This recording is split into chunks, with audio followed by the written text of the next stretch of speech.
Welcome to the Reschool'd podcast, the show that discusses all the things that schools may have missed, with your hosts AJ Kuti and Jason Gordon. Hey everybody, welcome back to the show. We are the Reschool'd podcast, the show that discusses all the things that schools may not have prepared you for. As always, I'm AJ, sitting across from me, Jason. Jason, how you doing today? I'm doing pretty well, AJ. So you're not killing it like you normally are? No, not killing it. Last week I got COVID. Oh, so you joined the club, huh? Yeah, finally. I stayed away 2.5 years. Avoided it, as they say, avoided it like the plague. I guess it's kind of caught up to literally the modern day plague. But anyway, yep. And luckily, 2 shots, a booster. It felt like a cold. That's it. That's what mine was. Mine was just it felt like bad allergy season is all it was. Yeah. So thank goodness. If you're out there listening to this and you're an anti-vaxxer, you're wrong, right? You're very wrong. Yeah. You should get this shot so it does not hurt you when you get this virus. Yeah. Everybody in my family has it. Yeah. So. I've always gotten I got the flu when I was a kid, and I didn't get a flu shot. I'm not even sure they had it. The vaccine now, back then. So and we're going really off topic right now, but I find it interesting. So you said you got all you got the shots and the boosters. Did any of the shots or boosters affect you? Like, did you have the side effects? I was a little bit tired the day I got the second shot because apparently your body's kind of getting used to attacking those types of cells, so it builds up the antibodies, So I was tired, but no, I've heard of people, getting bad headaches and just being knocked out for a day and stuff. None of that. What about you? My wife got knocked out for 2 days. So she got she may have gotten knocked out. Yeah, 2 days. One day wasn't bad, but the second shot and then the booster shot just wiped her out for a day, maybe a day and a half. I had no side effects whatsoever. Like, I was in the gym the day after I got my shots. Well, the day after, I remember going for a run. Yeah, it didn't affect me. I actually started wondering, did they give me a placebo? This guy's going to be our test subject. Yeah, he's just going to be our test subject, see if this works. Well, let's get back on the tracks. Today, we're going to be talking about, at least for me, a very interesting subject, and that is the library. Oh, you're a big library fan there, AJ? Yeah, no. Not even a little. I kind of knew that about you. Yeah. At least when I was in school, it was definitely not. So, you ready for that? I wasn't a library fan until later on, but then I became a pretty big fan. Before we jump into this, though, I got to remind everybody, you got to hit us up on the website, reschool'd.com. That's Reschool'd with a D, not an ED. Check it out on the social media handles and, of course, your favorite podcasting platform. Give us 5 stars or however many stars they'll let you give us. If you want to add, glorious comments about how amazing we are, how good looking we are on the podcast. Exactly, we're as good looking as you think we are, as we sound. Yeah. So if you need any form template comments that just talk about our virtues to post on there, we can send you those. So, just reach out. We are not afraid to brag about ourselves. So. Yeah, that is very true. All right. Well, let's start with this quick question. I'm scared to death of it. Yeah. Grade yourself on your use of the library back in your college days. Early college, 10. I was amazing. So Later A college, plus, huh? I don't know, 5. What about you? I was an F- on all throughout. At least you were consistent, right? Yes, Consistency is everything. Let's see. My undergrad, I wasn't even. I went to the library a couple times, but it wasn't for the use of the library. And then in my master's program, I couldn't even tell you where the library was. Really? Yeah, I don't know why. Maybe, and I'm not even going to make an excuse. I don't know why. I didn't use the library. Well, no, it was when I got to college, I needed something separate. I was living in a block dorm room that was noisy. You could hear people, all down the hallways and stuff. I'm like, I can't study in my room. Plus, I had a roommate, right? And, he's kind of a layabout. He stayed in the room a lot. So I was like, I got to get out of here. I found my nook in the library, and that was my second home, man. I was there. I easily at least 5, maybe 6 or 7 days a week, and I spread it throughout the day. So I was usually in the library 2 or 3 times. So on average, I was in the library 3 to 4 hours a day my entire freshman year. So you spent more time in the library in a week than I did my entire college career. Sounds like it. Jesus. Oh God. But you had somewhere else to study, right? You had another place. Yeah, I did. So I lived with my parents when I was an undergrad. And then when I went to my master's program, I was married, so I lived with my wife, and so I mean it was a different situation. And yeah, library was never big to me.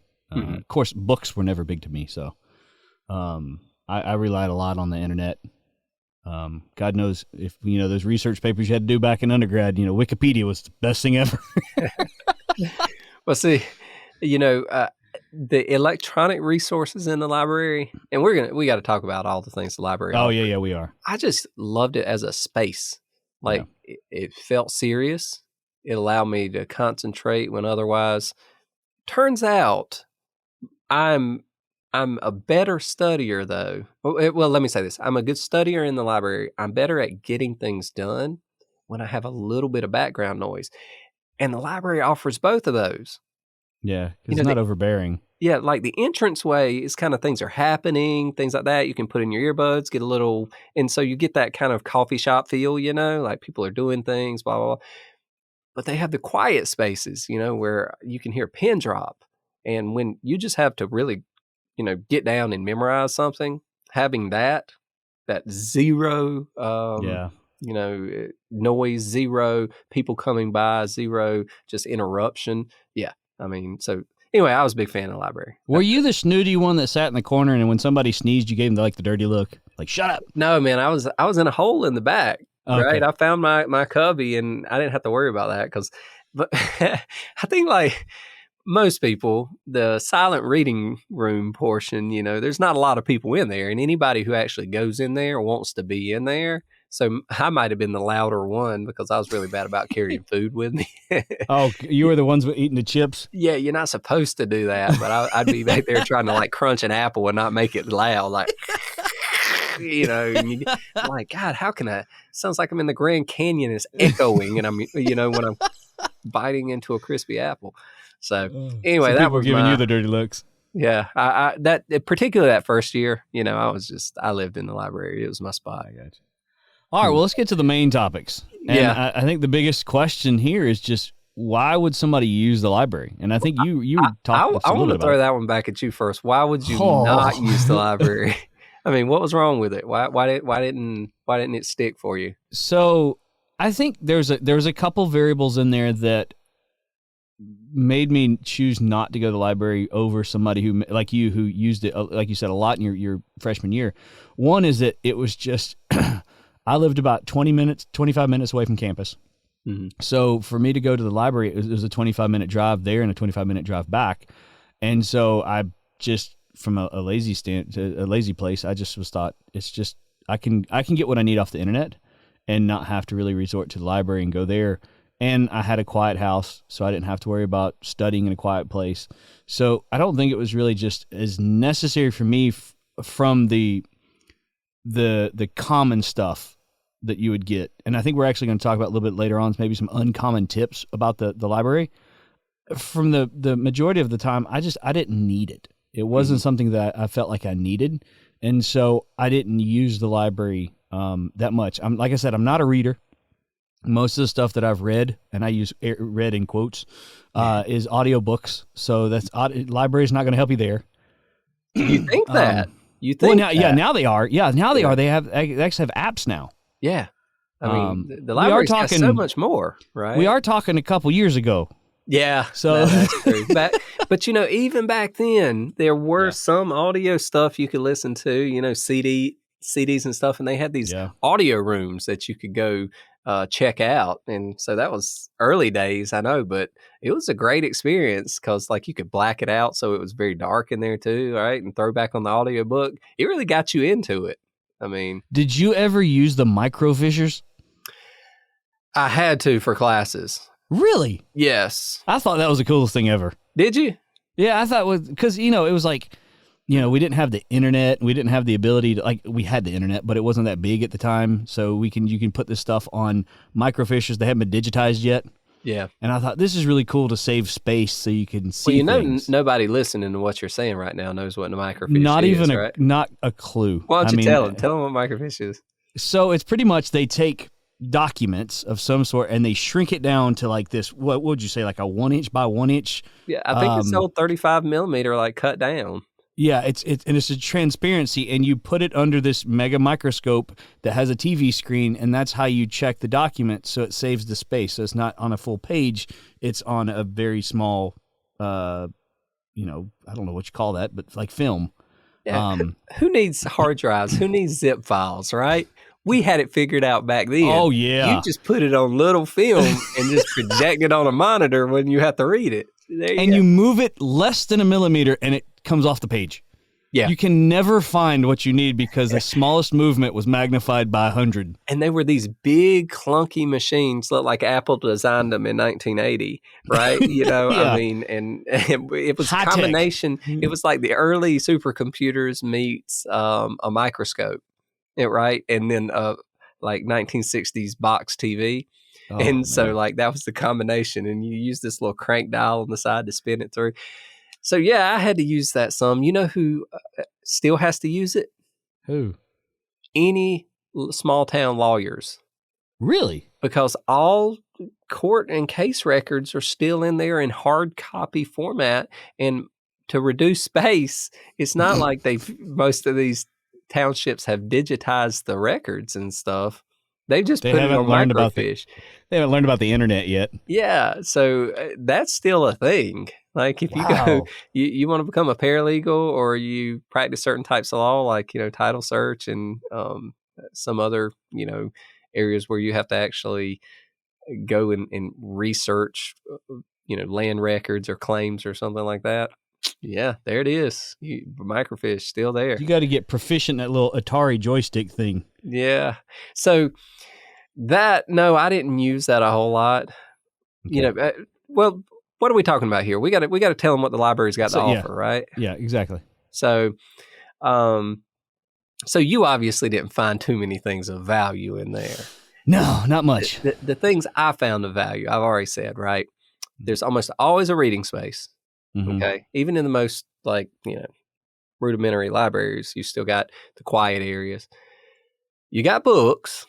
Okay. Well, that's fascinating. Lots of books, lots of stuff in books is not on the internet now. You really want to dig into things. Yeah. You really, to some extent, have to still get into the books. So the good news is, though, is you don't have to use the Dewey Decimal System anymore. They actually digitized where it's at now. That is true. Yeah, and everybody listening now doesn't know what the Dewey Decimal System is. I can't believe I remember what that is. Yeah. You had combination of letters and numbers. And you had this card catalog that if you wanted to find this book, you had to search through this thing, and it said, okay, you got to go here and here and here, and it's on this shelf. It's as if you were going to go through your phone and you're trying to find something at Lowe's, and it's it's on aisle this and section this and bay this. Oh, so I got a pro tip for you on your phone with apps. Okay. My wife introduced me to this. Any application that you use regularly, you don't remember what it looks like, believe it or not, but you do remember the color. Fair enough. If you organize your apps by color, just put them into folders by color, it will make your life easier. My 9-year-old daughter does that. There you go. And I'm she figured it out. Doing? And that makes so much sense, though. Well, kids are geniuses. They can learn, they can learn anything. But something about it, I was always fascinated by that marketing thing. You can just throw out a jingle, and it we'll remember that jingle for the rest of our lives, right? Yeah. But you give some factual information. This happened in 1776 when Washington was crossing the Delaware, and you're like, yeah, no, that'll last about 8 minutes, and it's gone. Yeah. So. When's the test again? Because after the test, it's gone. Yeah, right. So anyway, there's a pro tip there. But yeah, so I love that about the library. They had the listening rooms back then that were super silent. Even now, you can do the same thing. They still have those listening rooms, which are awesome. If you've ever used a super silent room with, low light, low disturbance, it will help you in terms of like letting things sink in. So I like that portion, access to the books, all that was cool. Now libraries are, especially public libraries, are amazing. Have you been into the public library in anywhere around anywhere close, near, or around Atlanta lately? I went to my library a few years ago, and the only reason I went there is because we had a homeowner association meeting there. So I don't even know what the inside.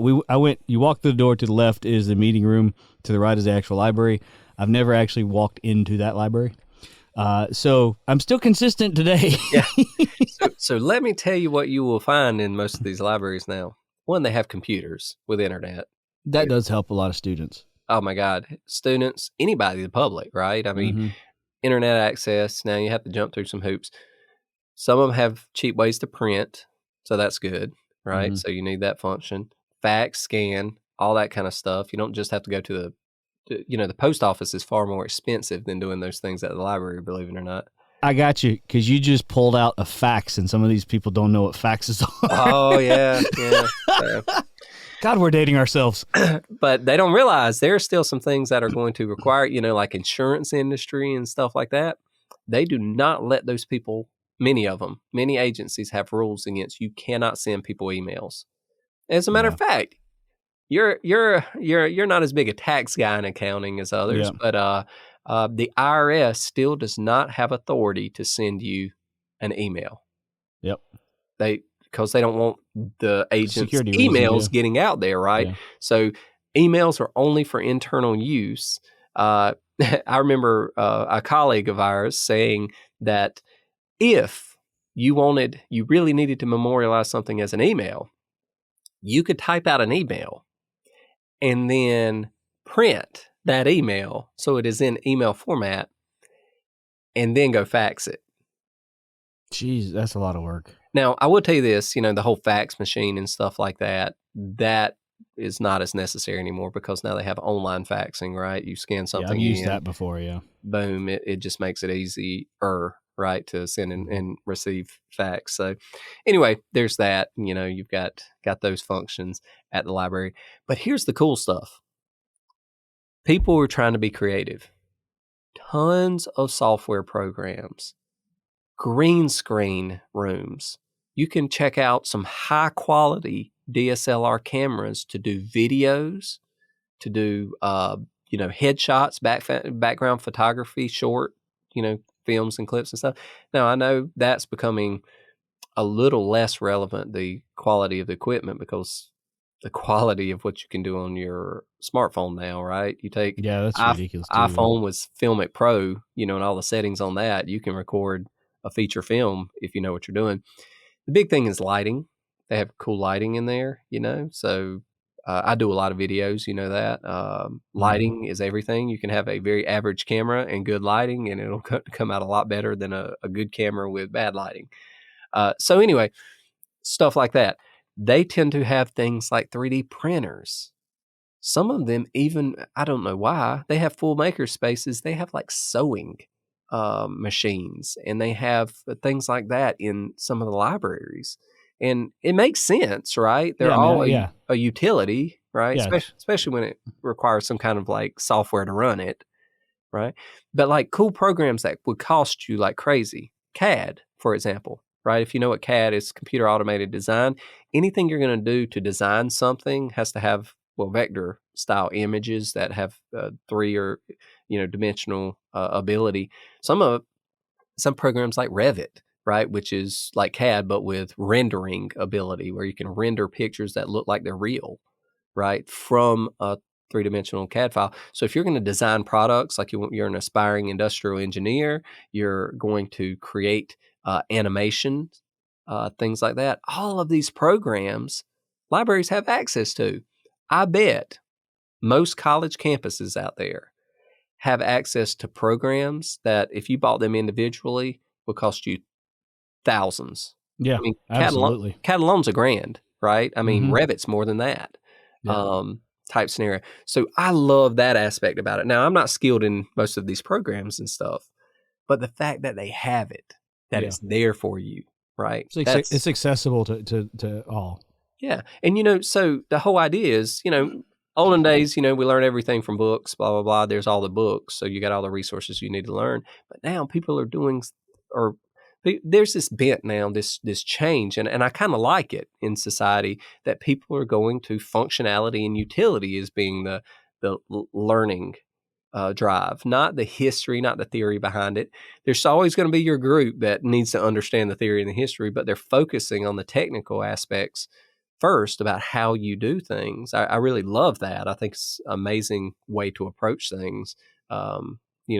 Learn the practical before you start learning the theoretical behind it, right? And libraries are they've met that need. Who else, if you're somebody who doesn't have resources and you really want to be able to design products, or you really want to animate things, or you really want to work with music, right? And you can't afford some of these really high priced, I've got on this computer I'm talking to you on probably $2,000 worth of software. Yeah. Because I have music and video editing stuff and things like that on here. The library has that, and you can go and learn to do that. And believe it or not, there is not a line. Yeah, no, there's not. And go in there and learn how to use this stuff. It's amazing. Right, I go back to that. You remember, did you ever watch the movie Good Will Hunting? Oh, yeah, of course. Yeah, Matt Damon, Great Ben movie, Affleck. yeah. But I love it that episode where Matt Damon's, mouthing off to the guy, the arrogant guy. They're both trying to impress the girl.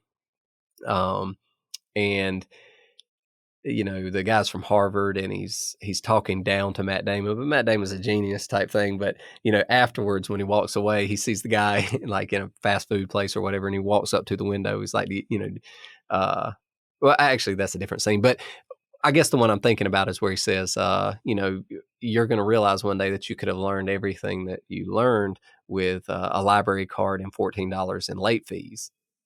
And I was true. like, that's a great line. If you That have is the very motivation and the ability, the resources really are there.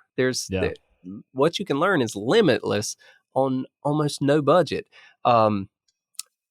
But you get back to we did an episode on the value of college, right? And that the assembling things for you, setting up the pins for you to knock them down type thing, because it takes a very bright, industrious person to understand first what they need to know, right? And then to have the motivation to actually do it on your own, right? Yeah.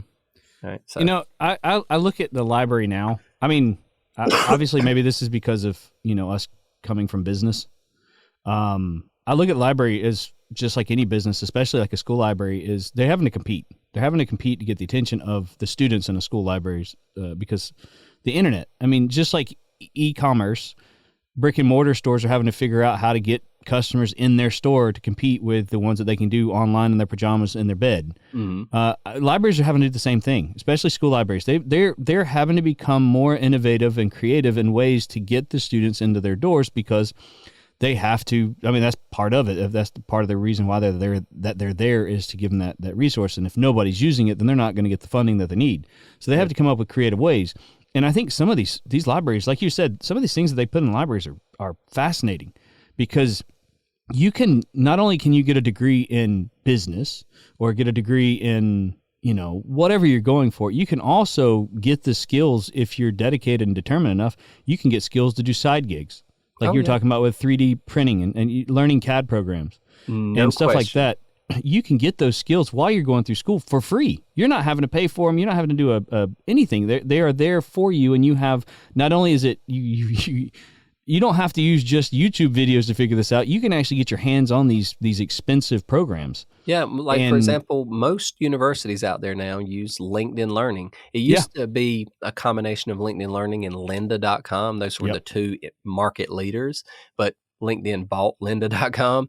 And now it is the single biggest repository of instructional videos on just about anything you want to learn. And they're done so well, and they're done professionally, right? Mm-hmm. By individuals who really know what they're doing. Thousands of videos, maybe even millions, on so many different topics. But things, if you want to learn some area of technical skills, there's something on there for you. Almost every college buys that for, access for free to all its students. I've used LinkedIn Learn for CAD programming. Have you? The whole the vector issue, because I didn't know anything about vectors, and being able to split them up into their pieces and save them into a vector file and stuff like that, because I have a CNC machine because I do woodworking, and so you have to have that. And man, that's what I relied on LinkedIn Learn. There's no way I could have got through it. I used it recently to learn some of the more technical aspects about blockchain. Yeah. Right? Yeah. I mean, they had a computer scientist, and a lot of stuff, I kind of skipped over. It's a little too technical for me type scenario. But yeah, I mean, just something like that's outside of my knowledge base.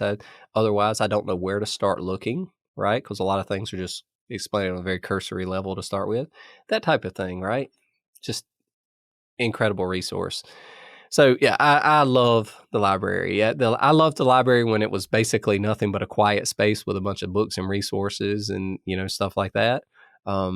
Just the ambiance of it made it a useful place for me. And we did a different video talking about the resources or the reasons why you would live on campus versus off of campus. And two of my big things was the dining hall, right? Yeah. Not having to cook your own meals and how convenient that is, and being close to it, and the library. Yeah, right? That's true. Yeah, and the gym. Usually there's a free gym membership that comes along with it. And in college, I didn't need a whole lot more. My life was pretty simple. Go to class, learn things, gym, library, food hall. That was it, right? I think there's an MTV show that dealt with something like that, gym and some other stuff.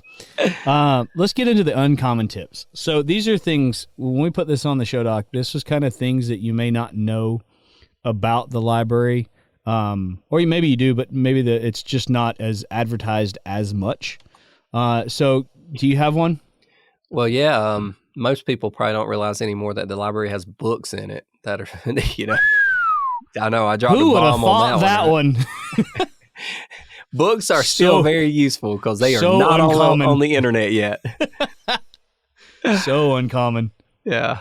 No, I think to piggyback on that, I think we actually said this a couple episodes ago when we were dealing with purchasing textbooks. Mm-hmm. And a lot of students don't realize that many school libraries have textbooks on hold for the class. So if you don't want to buy that $300 textbook for your class, and it's not something that you need to have in class, it's more of like a homework and studying kind of supplementary text, that's a great way to save $300 in a semester. Or more because it's multiple books.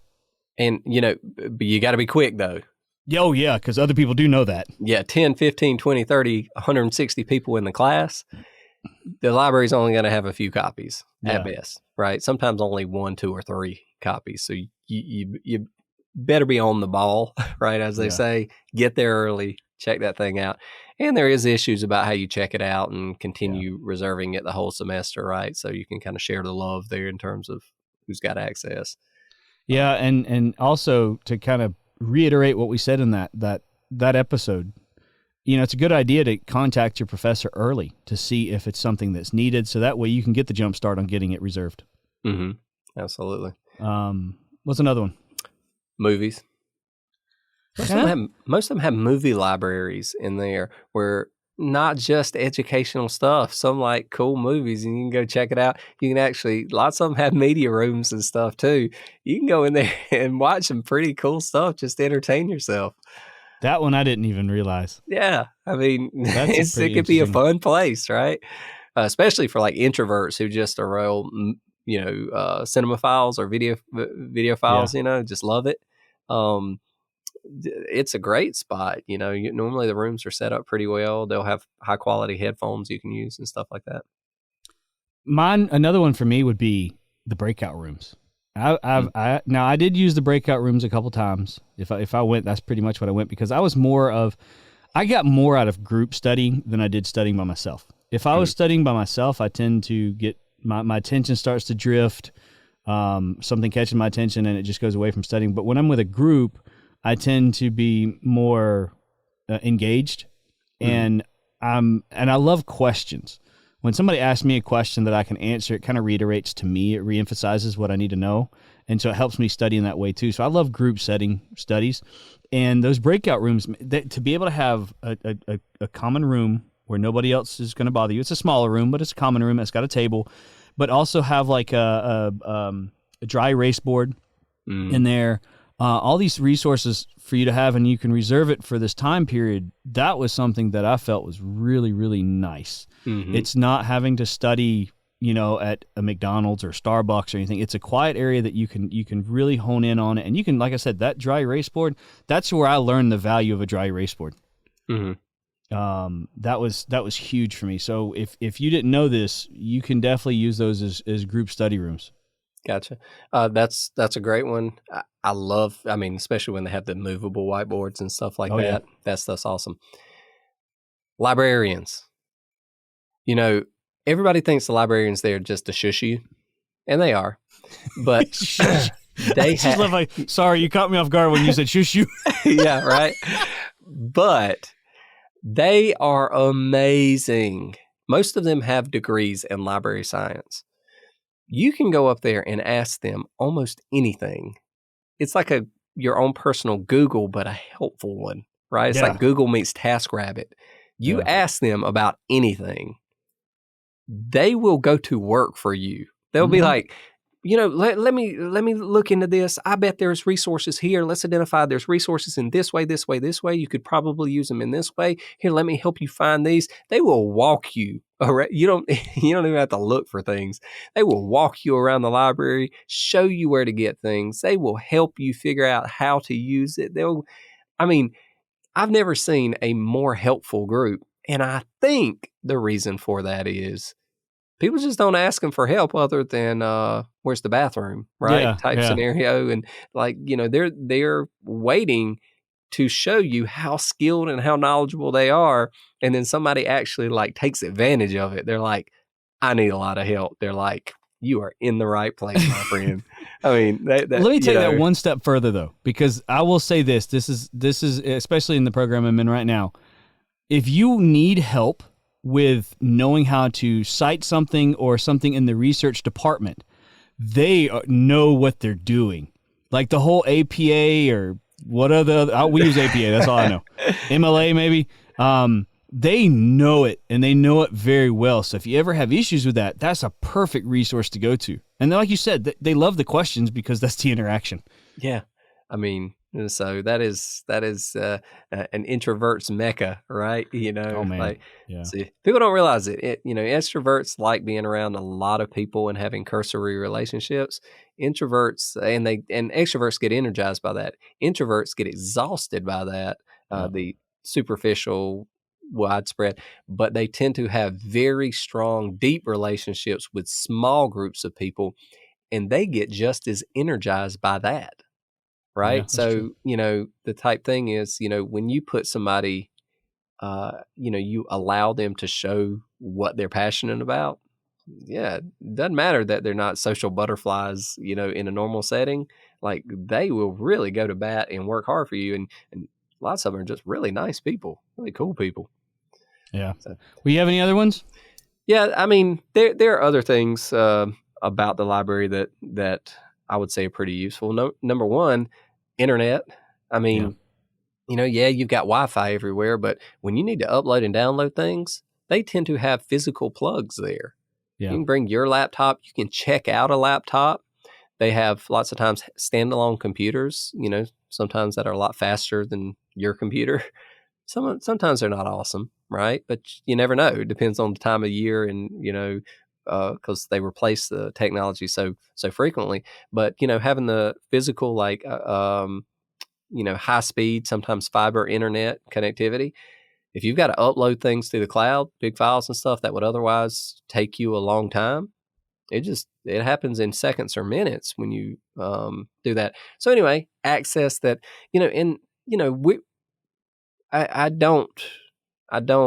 I'm not completely oblivious to the fact that how lucky we are to have these resources. And a lot of people at home don't have those resources. If they go on the internet, it is via their phone because they don't have a computer at home, or they don't have anything faster than 5G or 4G or 3G or whatever they're on, right? To get onto the internet, going to the library and having that access means a lot. So it's a resource for people who otherwise don't have access. If nothing else, that's why I'm so pro-library, even though they get so little use, like public libraries in small towns. If nothing else, they give people who otherwise don't have that resource, right? I think the best way to sum it up, I would create libraries that were nothing but media centers, right, in small towns, because I believe it would change people's lives. I think the best way to sum it up is for those who need resources, it's a very good cost-saving resource because you have access to this where you don't have to purchase it yourself. The only thing is if you're living off far away, I mean, you do have to get through the distance. And like I said, that was probably my biggest hurdle when I was in college, is that I was 20, 25 minutes away from campus, and it was just I didn't feel the need to go there, take that time. Looking back, I know I could have used it differently. I mean, obviously, even now in my program now, we still use the library. Every residency we go to library. I use more of it obviously online, the being able to summon articles and stuff like that. But I do use it quite a bit more now. So it's a great resource, and I think that's kind of what we were hoping to get out of this episode. Even though we were polar opposites, we can kind of. I'm sure there's people out there going, I don't need a library, and that was me. Yeah. And there's people that live in the library. That see the value in it, and so we kind of hope we showed the scale here between us two. Well, let me give one more, and this one's for you. This one's for you, AJ. Okay. Well, this would be interesting. Outside of the library steps, the portico, whatever comes in, at least at my college, it is a great social place. It is. People take breaks from studying, go out there and have snacks, just hang out and talk. And you meet some of the most interesting people. And, in class, you plop down in class, it's very hard to meet everybody in your class, and it's hard to talk to anybody other than the person sitting right beside you, left or right or whatever, even front and rear is very difficult to. But when at the library, you just walk outside and you walk back and forth. You can chat with anybody. You can make some great friends or just some fun acquaintances, just chit-chatting with people at the library. You're all doing the same thing. You're all studying. There's breaking the ice isn't very hard, right? So what are you staying for? That's true. I didn't think about that. Yeah. So there's a huge social aspect there too, and a lot of that's what college is about, right? The socialization of yourself. Tis true. Well, this episode. When I saw this, I was like, "Oh, good Lord, I'm not going to be able to impart anything into it because I didn't." I think this episode lasted longer than the amount of time I spent in the library. But it has actually been a pretty interesting episode, and it's fun to hear your perspective, the way you use it. I think that was really interesting, and I think hopefully that'll help a lot of listeners out when it comes to finding value in the library. So, but before we head out, you got any parting words? Hit us up on the website, send us a message, right? We want to hear from you. Tell us some things you want us to talk about, and we may very well, it is about 100% likelihood we will talk about them. So give us some ideas, right? We got a running list. And once again, the social media profiles, your favorite app platform, your favorite podcast platform, all those things. Look us up, give us praise, reviews, tell other people about us, and keep listening to us. That's it. Yep. Well, it's been a fun episode. Until next time, we hope to see you there. Goodbye. Take care. Thanks for listening to the Reschool'd podcast. Be sure to head over to reschool'd.com for news and other information on things we're getting into.